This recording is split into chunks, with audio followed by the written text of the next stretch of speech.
informatik a odborník na umelú inteligenciu Martin Spano. Želám mu pekný deň. Zdravím ťa. Martin, ahoj. No, tak to sme uviedli takou dramatickou hudbou. Bude to dramatické, máme sa obávať umelej inteligencie. Kto viac? Napríklad ja, že už čoskoro to bude nejaká krásna tvár, nejakého avatára, alebo títo ľudia?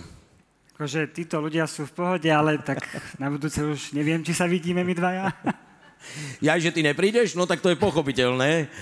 Ale možno ani ja. Ozaj, také zlé to je? Mám si hľadať inú robotu? Kto potrebuje skladníka? Sa bojíte, že 5000 je veľa? Ale však to utiahneme, nie? Nech sa ti páči, tak sme veľmi zvedaví. Čo nám prinášaš? Ďakujem krásne. Takže, dámy a páni, ja vás tu dneska vítam. Ja som starý jazdec, tak ako vy všetci. A milujem autá. Tak to buďme realisti, milujem to jedno auto, čo mám, ale tie ako množné číslo znie lepšie. A jazdím si za zážitkami po celom Slovensku a okolí. A samozrejme, ako to býva, s tými automobilovými zážitkami stále sa niečo stane, našťastie väčšinou niečo drobné, niečo ohnuté. A mám taký jeden svoj servis, tam poblízku, kde bývam, kde sa už dôverne poznáme a kde ma vždy víta šéf, že čo si zase robil. Takže také nejaké prepojenie s vami, lebo kolega hovoril, že nesúvisíme, ale súvisíme. My tiež sedíme v tých autách častokrát veľmi dlho a dlhšie, ako by sme si mysleli. Máme tu veľmi fascinujúcu tému, ktorá súvisí s tým, čím sa zaoberáte vy, a to je umelá inteligencia v autoservise. A budeme hovoriť o viacerých zaujímavých podčastiach. V prvom rade vám chcem povedať, vôbec si nič nezapisujte, nefoďte. Táto prezentácia, ak vás nejaká informácia z nej zaujme, vám bude k dispozícii. Takže kľudne si užívajte to, čo budete počuť a vidieť. Ak bude niečo k užívaniu, to ešte neviem. Takže pozrieme sa na taký úvod do umelej inteligencie pre autoservis. Ja veľmi nerád hovorím len tak akože proste, aby sa hovorilo a skôr dávam nejaké také rady, také, aby ste rovno prišli večer domov a začali si to skúšať.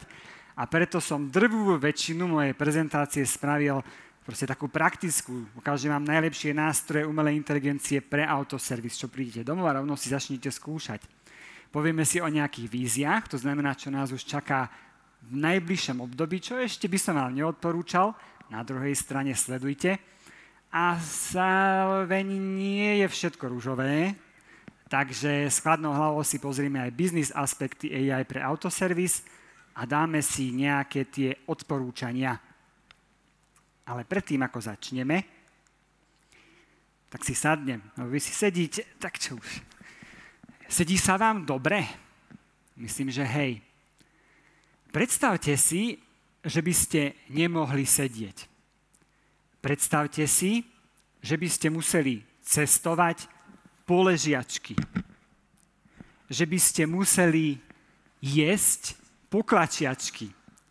A že by ste celé dni museli pracovať po stojačky.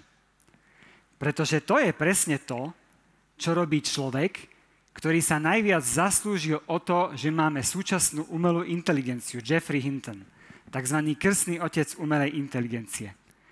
Keď bol Geoffrey malý, zranil si chrbticu. A teraz vždy, keď si sadne, tak vyskočí mu stavec a on musí niekoľko týždňov v bolestiach ležať na lôžku.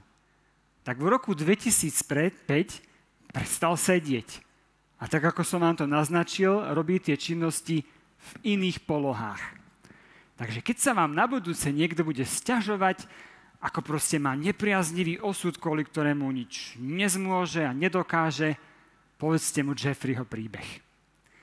S Geoffreyho príbehom sa začína aj príbeh modernej umelej inteligencie. On nám totiž to priniesol hlboké učenie. A pre vás, aby ste si vedeli predstaviť, aby sme príliš nezachádzali do technického, tak si predstavte, že pozeráte internetový obchod. Počúvate hudbu na vašej streamovacej službe. Pozeráte film na vašej streamovacej službe. Toto všetko vám odporúčajú odporúčacie algoritmy, ktoré sú robené pomocou hlbokého učenia, ktoré vynašiel Geoffrey Hinton. Samozrejme, on na to neprišiel sám spolu so svojím tímom, ale on bol ten hlavný človek, ktorý sa o to zaslúžil. Píše sa rok 2012 približne, vtedy sa to objavilo a začalo to revolucionizovať svet. A ani sme si neuvedomili, že tu tá umelá inteligencia s nami od tej doby vlastne je, tak nejak na pozadí. Hovorí sa, že vo víne je pravda a tento chlapík, počítačový vedec Ian Goodfellow by mohol hovoriť, že v pive je pravda. Totižto v roku 2014 išli s kamošmi na pivo osláviť povýšenie nejakého kamoša. A rozmýšľali nad tým, chceli totižto, aby umelá inteligencia tvorila. Ako aby ste si predstavili, určite poznáte ChatGPT, len taká rýchla kontrola. Zdvihnite prosím ruku tí, ktorí už aspoň raz vyskúšali ChatGPT. Paráda, je tu veľký potenciál na to, aby vám moja dnešná umelá inteligencia, moja dnešná prednáška zmenila život, pretože predpokladám, že dneska si ju budete chcieť všetci vytvoriť. Čo je ale dôležité, také nič neexistovalo v roku 2014. Umelá inteligencia nevedela tvoriť obrázky, nevedela tvoriť text a nič tak. No a títo chlapci múdri sa stretli, dali si pivo a opili sa.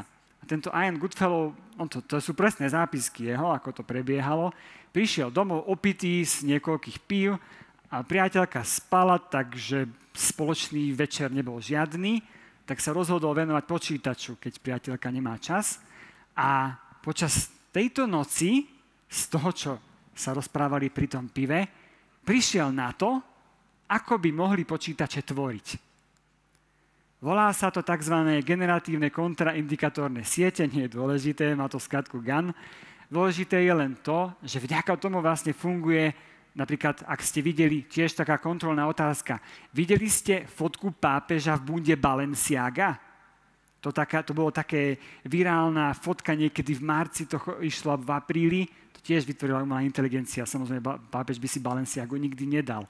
No a za toto všetko vlastne vďačíme týmto oni boli iba vtedy opití, oni nie sú opití chlapíci, vtedy opitým chlapíkom. A to sú vlastne také dve, ja túto teoretickú časť chcem fakt veľmi krátku mať, aby sme sa mohli venovať tej praktickej.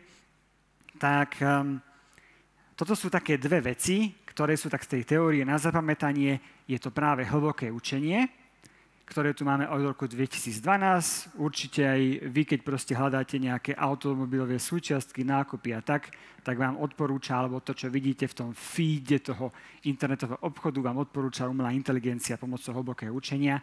No a tí, čo si vyskúšali ChatGPT, respektíve tí ostatní, ktorí ho vyskúšajú, pevne verím, dneska večer po mojej motivácii, tak to vlastne funguje pomocou tých generatívnych súperiacich sietí a ono vlastne, poviem vám taký vlastný príbeh, že ja sa zaoberám umelou inteligenciou už 30 rokov, najprv to bolo na báze takého hobby a potom som to vyštudoval a potom som o tom všade možne rozprával a každý sa na mňa pozeral ako na ufóna, lebo nikoho to nezaujímalo.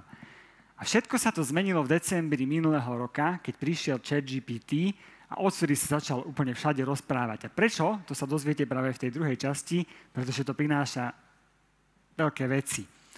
A ešte, ak môžem jeden príbeh, tak ja sa úplne presne pamätám, je pár momentov, ktoré si podľa mňa každý z vás tiež pamätá. Určite v roku 2002, ako sme vyhrali majstrovstvá sveta v hokeji, tak pevne verím, že všetci z vás presne vedia, čo robili v ten moment. Ja som bol vtedy na internáte s kamošmi, sme to pozerali. Proste každý z vás určite, som si istý, keby som sa ho spýtal, si pamätá máj 2002, presne kde bol, čo robil. A tak ďalej. Možno, že si starší pamätníci si pamätajú, ja neviem, 1.1.93. Ja si takto veľmi pamätám príchod ChatGPT. Pretože my sme boli na chalupe s rodinou na Liptove. A takú chalupu, ona je v takých, akože dosť blízko lesa a medvede sú tam dosť aktívne. Som tam párkrát videl a namiesto toho, aby som sa venoval rodine, tak som celé noci robil s tým ChatGPT, tak ma to fascinovalo. A jedného takého dňa som ráno vstal, bol som totálne rozbitý a hovorím rodine, že choďte vy, akože nie, že choďte preč, ale že choďte vy na výlet, že ja si musím oddychnúť, lebo som celú noc pracoval. Som sa tam zabával s tým ChatGPT. A oni odišli, ja som potreboval nasať čerstvý vzduch, otvoril som celú chalupu, nech príde čerstvý vzduch a išiel som do sprchy sa osprchovať. To je taká malá miestnosť. Keď tu zrazu počujem nejaké zvuky na chalupe, počujem zvuky. A kričím, ale že či to náhodou nie je rodinka, nikto neozýva sa, či to náhodou nie je susedy, keď je to dosť izolovaná chata, ale niekedy nás príde navštíviť. Nevyzeralo to, že by to bol ani človek. A začalo mi nebyť všetko jedno, lebo ako hovorím, medvede a ešte ja som bol aj unavený, no všetko dokopy. A čo bolo horšie, že za chvíľku sa mi tá bytosť začala dobíjať mne do mojej sprchy, že búcha na moje dvere a ja som videl normálne pod prahom, ako proste, že tam niečo sa hýbe. Ja som už bol na konci s psychickými silami a teraz som vedel, že ja musím otvoriť dvere. Tam je taký stolík alebo komoda asi 1,5 metra v tej druhej miestnosti vedľa sprchy. Zobrať mobil a zavolať o pomoc alebo čo. A tak som počkal, dokiaľ tá bytosť znova búchla do mojich dverí. Otvoril som dvere, načiahol som sa. Robotický vysávač, som zabudol, že som ho pustil. Tak keď mňa sa pýtajú, ako ľudia sa boja, že umelá inteligencia si po nás raz príde, tak po mňa si už prišli. No, ale poďme ďalej. A prečo umelá inteligencia práve teraz? A prečo teraz začína rozprávať? Je to taká synergia troch vecí. Teoretické objavy, tie som vám teraz vysvetlil. Ďalšia vec, dostatočný počítačový výkon. Máme tu cloudy s miliónmi počítačov, na ktorých tieto fantasticky, teoreticky vymyslené veci dokážu fungovať. A kto je z vás počítačový hráč? Tak trochu ja som. Ale kto z vás aspoň raz začal zahrať nejakú počítačovú hru? Super, aspoň tak, kto je nás tu dosť málo, to by sa nás zmestil za jeden počítač skoro. No, lebo kritizujeme deti za to, že hrajú počítačové hry. A predstavte si, čo sa nedozviete. Tak tie počítačové hry, samozrejme, tie lepšie si založené na dobrej grafike. A čím lepšia je hra, tým priláka viac fanúšikov. To znamená, že oni sa snažia spraviť stále lepšie počítačové hry, čiže na tie počítačové hry potrebujeme stále lepšie grafiky. A čo sa nezistilo, že umelá inteligencia funguje dobre nie na procesoroch, ale na grafikách, ktoré tu máme vďaka počítačovým hráčom také dobré. Čiže počítačoví hráči, ďakujeme. Vďaka vám tu máme umelú inteligenciu nepriamo. No a ďalšia vec, dostatok dát, to je tretia dôležitá vec. Žijeme, či už je to dobré alebo zlé, stále viac ten digitálny život. Ja žijem napríklad na sociálnych sieťach a streamovacie služby je ďalší zdroj dát a tak ďalej. A toto produkuje obrovské množstvo dát a tieto dáta potom vieme využiť na naučenie sa tej umelej inteligencie. Tak ako v minulosti bola Saudská Arábia veľká veľmoc kvôli rope, alebo stále je, tak v súčasnosti je veľmocou Čína, pretože do popredia sa dávajú dáta. Ako proste dáta sú dôležité a Čína nemá problém ich zhromažďovať. Už tu hovorím 15 minút do umelej inteligencie, ešte som vám nedal ani takú krátku definíciu. Umelá inteligencia jednovetový je systém, ktorý dokáže konať samostatne. A malým napísané, dlhá vlastne definícia je využitie počítačov na úkoly, ktoré doteraz vyžadovali ľudský mozog, prípadne ľudské telo a na ktoré súčasné počítačové metódy nestačia. Súčasná počítačová metóda je proste, ak podmienka, tak poznáte proste Windows, všetky aplikácie, všetko je takto spravené, ale v reálnom svete je to nereálne, pretože reálny svet sa nedá presne zadefinovať, ale zo skúseností to vieme spraviť. No a máme tu, určite ste sa stretli s umelou inteligenciou vo seriáloch Knight Rider alebo tak a v rôznych filmoch. To je práve ešte sci-fi samozrejme a je to umelá inteligencia na úrovni človeka. A to, čo tu máme v súčasnosti, o čom som aj ja rozprával, to je odporúčacie systémy a tak, to je tzv. Špecializovaná umelá inteligencia a to je realita. Kto z vás videl film z roku 2013, volá sa v angličtine, že Her, a v slovenčine, že Ona. Videli ste ho niekto? Tak keď ste milovníci a keď máte radi film, tak si určite pozrite ešte raz film Ona alebo Her. Totižto v roku 2013 rozpráva o tom, čo prišlo v roku 2022-2023. Je to neuveriteľné proste, že on totižto sa zalobí do svojej virtuálnej asistentky, ktorú ona má iba hlas, je tam známa herečka Scarlett Johansson. On je taký menej známy herec, ale výborný film, ktorý ako keby 10 rokov dopredu predpovedal to, čo bude. Hollywoodu sa to niekedy podarí, to bude tým, že oni proste všetky tie možnosti natočia a niečo už vyjde. No, toto bola všetko teória a teraz prejdeme na to dôležitejšie, na tú akože oveľa lepšiu časť a to je najlepšia umelá inteligencia pre autoservis. Ideme si ukázať, čo všetko je už možné a potom si ukážeme, čo bude možné. Tak, ten ChatGPT, videl som, že vlastne relatívne málo rúk bolo zdvihnuté, tak ono si ho dá, ja ho tu nevidím až tak dobre, ale keď si dáte vlastne ChatGPT v Google, tak sa vám zobrazí po prihlásení niečo takéto. Budem to asi demonstrovať tu.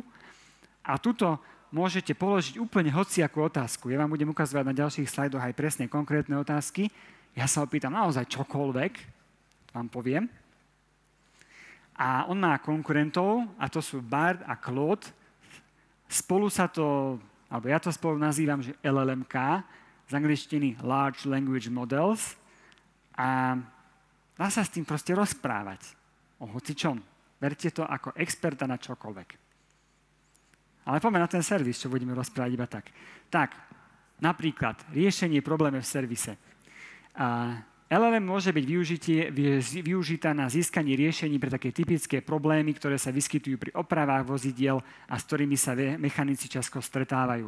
Ak napríklad neviete presne určiť, čo spôsobuje konkrétny problém, môžete do aplikácie LLM zadať stručný opis a dostanete zoznam možných príčin a spôsobov ich želania. Napríklad zadáte, že pri prejazde vozidlom cez nerovnosti počujem z pravej prednej strany cvakatý zvuk, čo by mohlo byť jeho príčinou. Tuto zadáte a dostanete na takú stranu proste možnosti. Ja som to skúšal, lebo ja som mal proste ako ten jazdec a furt čo buchnem a tak, a furt čo mi tam takto jedno, tak niekedy sa to snažím samodiagnostikovať, čo je samozrejme nie ideálne, ale no, tak som to tam zadal a fakt akože som potom s ním klebetil a dopracoval som sa k riešeniu, ktoré naozaj dosť pomohlo vyriešeniu môjho problému. Identifikácia dielov. Tieto LLMK už aj vidia. To znamená, že vy, ja neviem, ako súčiastku máte a teraz, čo to je? Jasné, že skúsený servisák to videl, ale nevideli ste všetky dielce na svete, tak to odfotíte a ono to má totiž to databázu, ono to aj proste vie tak troška kvázi, že rozmýšľať, tak vám to dohľadá, že čo to je za dielec a povie vám, čo s tým a na čo to je a čo sa s tým stalo. Aj dokonca možno, že vám povie, že a je skorodovaný, to asi to vidíte aj sami, ale môže byť, že nejak vyzerá divne, asi je poškodený a na tej strane. Čiže identifikácia dielov pri rozpoznávaní súčiastok môže nastať situácia, kedy objavíte diel na vozidle, ktorý je neznámy a nepoznáte ho. V takýchto prípadoch môžete odfotografovať diel a využiť LLM na jeho identifikáciu. Tento model s umelou inteligenciou dokáže rozpoznať rôzne časti automobilu a poskytnúť vám potrebné informácie o ich funkcii a kompatibilite. Vyskúšajte. Ďalej, technické informácie. Máte nejaké vozidlo a teraz akože jasné, že existujú milión návodov na internete. Ale čo som vám chcel povedať o týchto LLM-kách, oni majú strašne jednu veľkú výhodu. Aspoň ja to tak myslím, že ja keď niečo hľadám na internete, tak po pol hodine a 30 Reelsoch a 40 YouTubeovách, 50 TikTokoch ja zistím, že ja neviem, čo tam vlastne robím. Som zabudol, na čo som tam išiel. No a tieto LLM-ka majú tú výhodu, že tam, ako ste videli, majú len tú otázku a rovno sa iba spýtate, nič vás tam neruší, žiadna reklama, žiadne tancujúce devy alebo chlapy, no rozumiete, čo myslím. Takže LLM môže dodať mechanikom informácie o rôznych vozidlách a ich častiach. tieto môžu byť prospešné, ak opravujete vozidlo, s ktorým nemáte skúsenosť. Ak teda pracujete na automobile, s ktorým ste doteraz nikdy v živote nerobili, pomocou LM môžete získať podrobnosti o motore, prevodovke, čomkoľvek na aute. Skúšajte, funguje to. A ďalšia vec, tipy na údržbu. Zákazníci stále proste sa niečo pýtajú toho servisáka, furt otravujú s dačím a keď chcete tak akože blicnúť pred tým zákazníkom, tak si tam dáte, že zákazník má také a také auto a povedz mi nejakú cool vec o ňom a môžete sa tak akože blicnúť a on že wow, že vy ste fakt macher, hej. Čiže ďalšie využitie je takéto.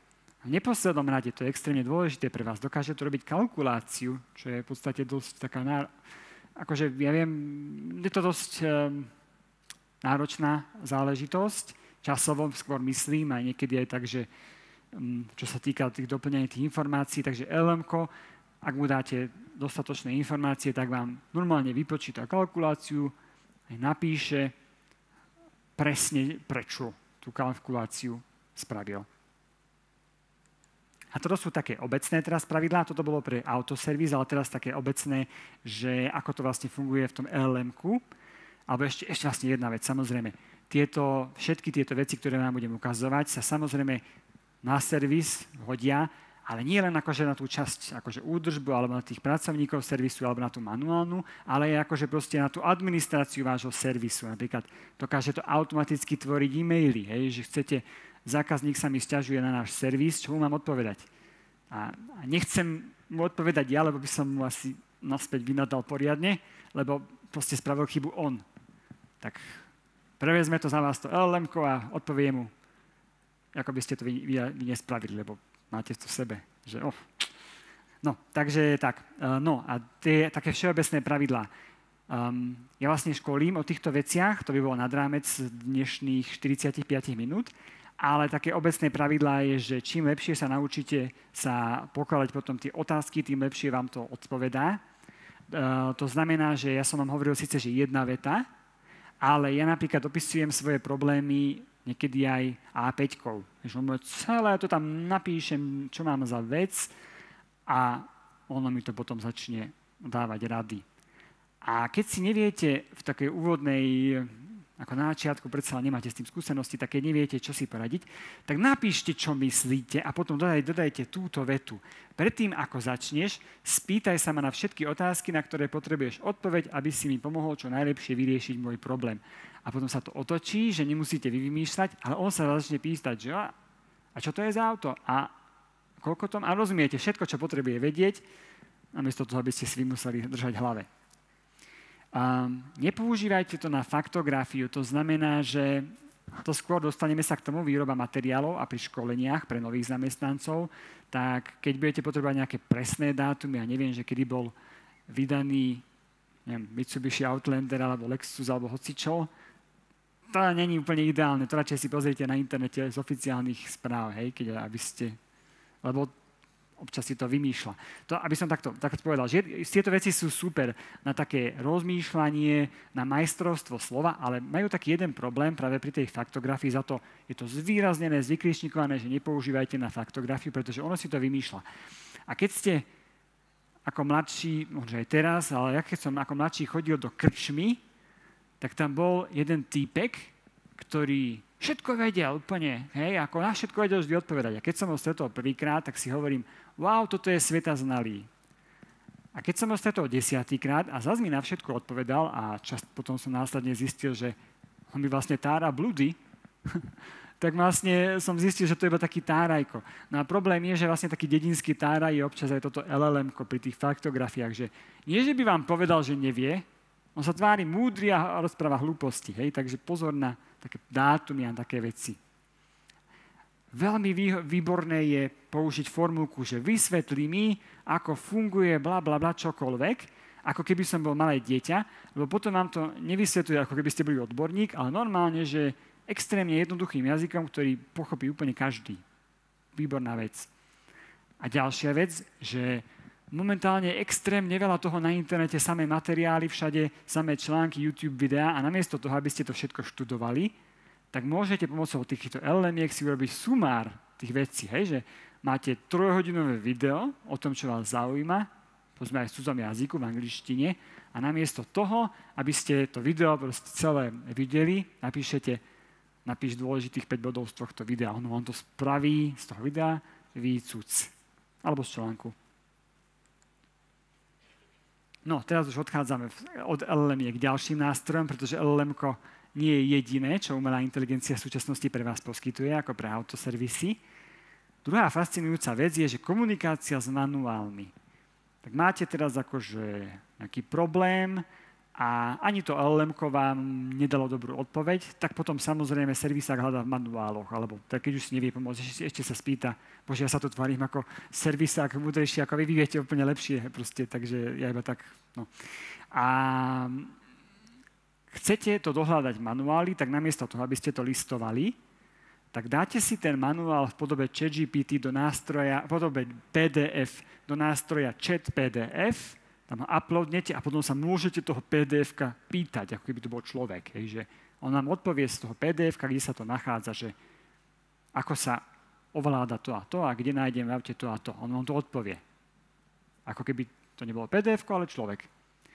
A podobne s webom, s webovou stránkou, keď máte povedzme ten manuál v forme webovej stránky, že to nie je PDF-ko, tak v prehliadači Edge môžete pomocou bočného panela Copilot komunikovať so stránkou, ktorá môže mať fakt 1000 strán a nebudete to tam hľadať, tak sa spýtate, kde to tam je a aká tá informácia pre vás užitočná je.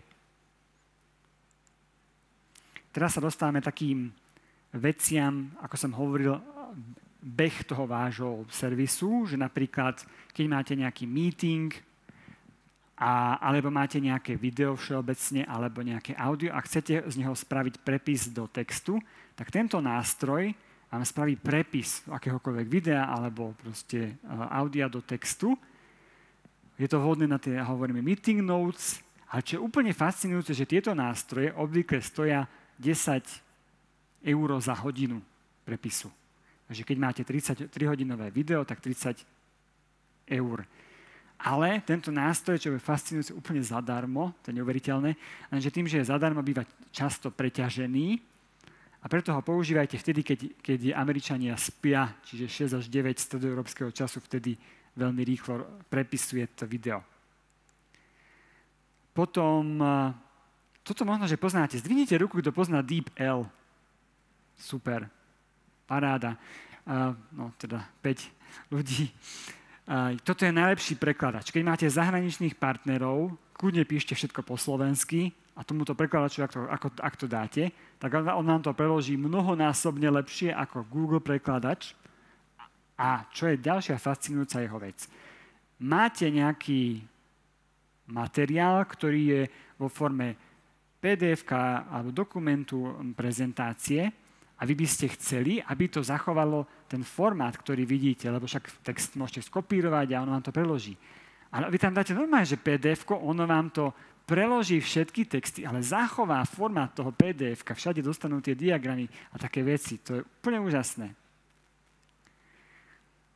Ďalšia vec, keď robíte materiály, či už reklamné materiály, alebo tie materiály pre nejaké interné potreby, a hľadáte nejaký vhodný obrázok, tak môžete hľadať vo fotobanke, ale tá niečo stojí. Oveľa lepšie je vygenerovať si ten obrázok. Napíšete, čo chcete a pomocou Firefly, ktorý je zatiaľ zadarmo od Adobe, proste vám to vygeneruje obrázok, akýkoľvek, a môžete to používať aj na komerčné účely, pretože Adobe ako jediný si to vyriešil, že dáva odmenu tým vlastne, od koho sa to učia tie obrázky tvoriť, a takto si môžete prakticky akýkoľvek materiál vytvoriť zadarmo.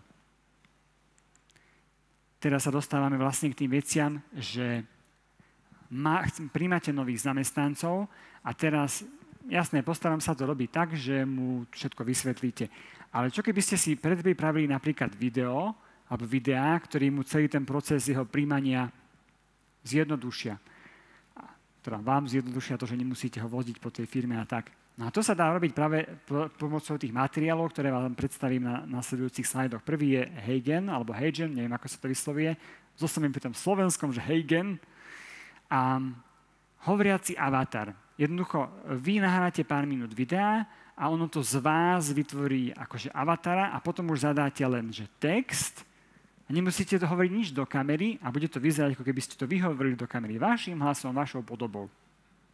Skvelé, hej, proste asi 3 minúty musíte nahrať a následne môžete vyrábať do nekonečna z vás ako materiály tiež pre tých nových zamestnancov.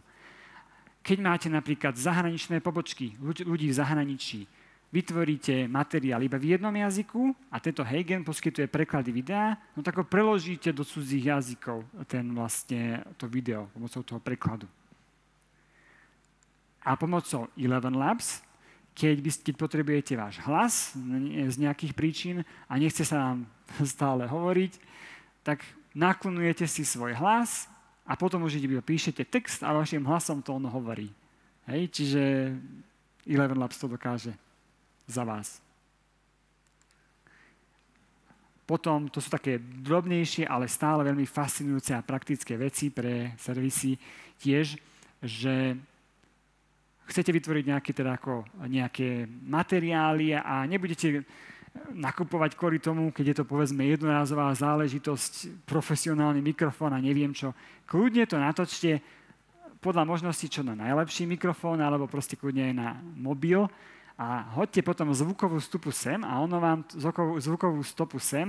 ono vám to vylepší prakticky akýkoľvek zvuk, ako keby ste to nahrávali štúdiu so štúdiovým mikrofónom.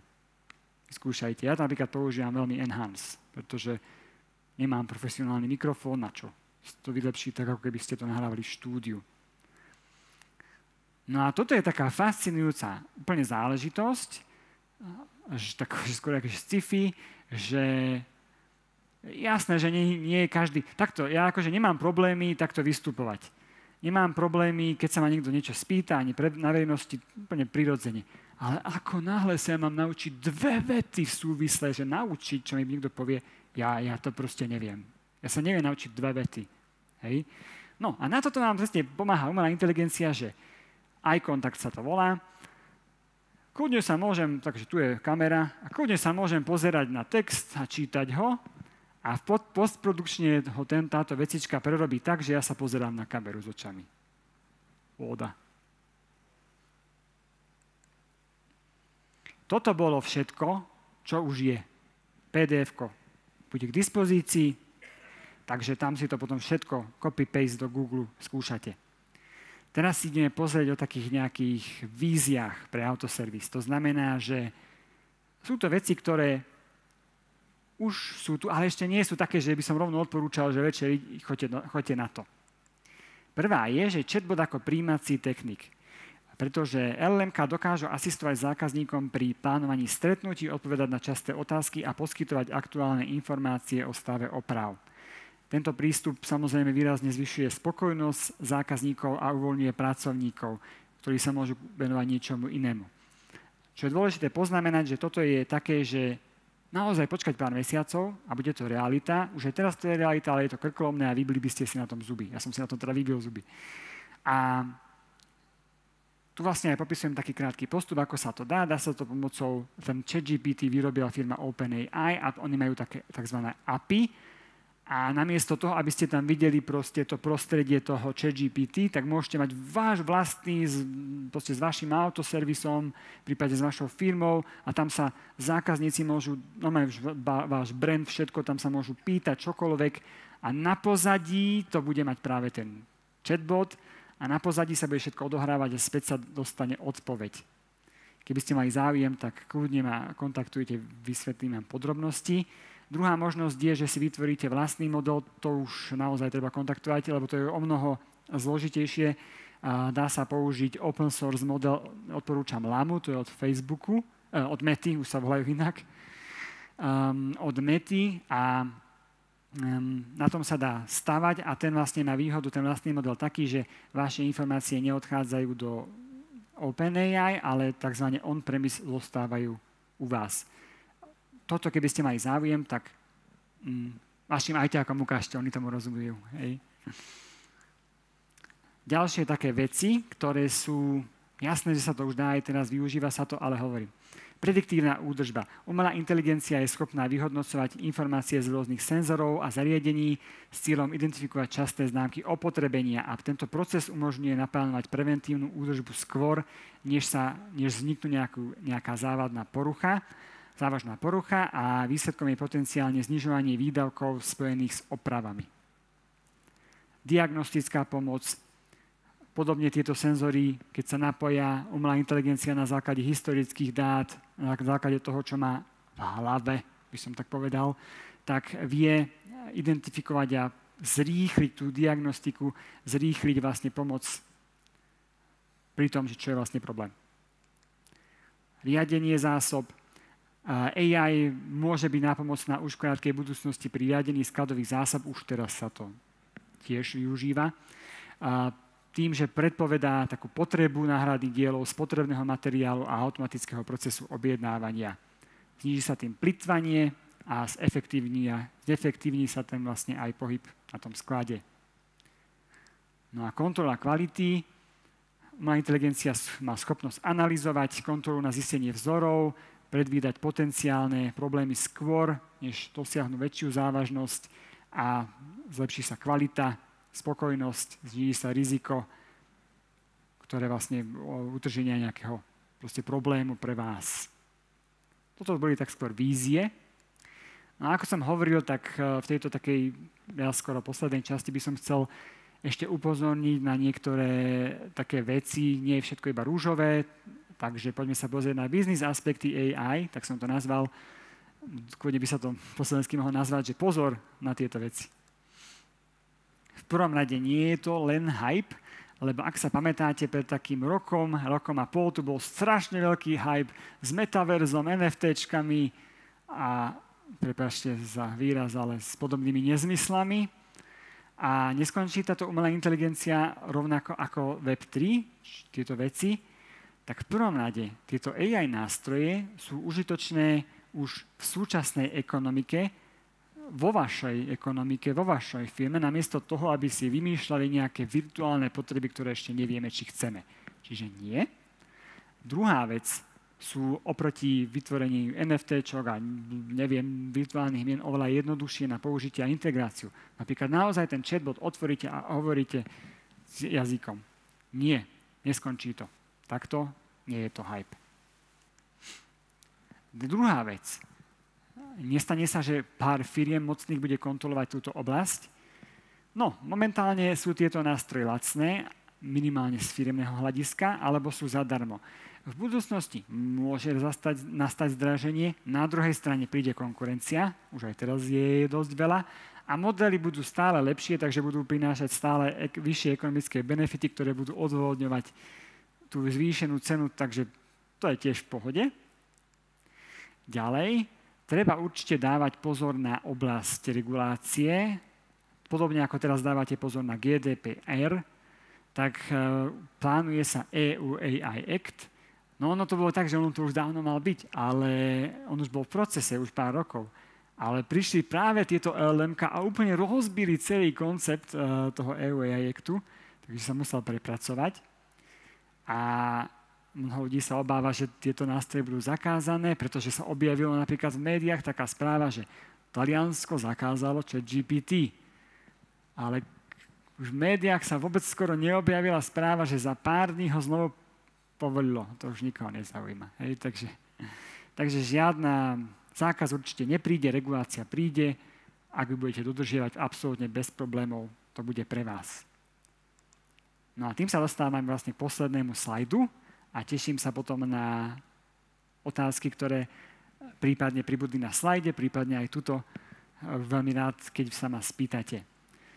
Teraz ste videli takých veľa vecí, ktoré môžu vás teraz evokovať, že no nenahradí ma to ako servisáka alebo môj servis. Nie.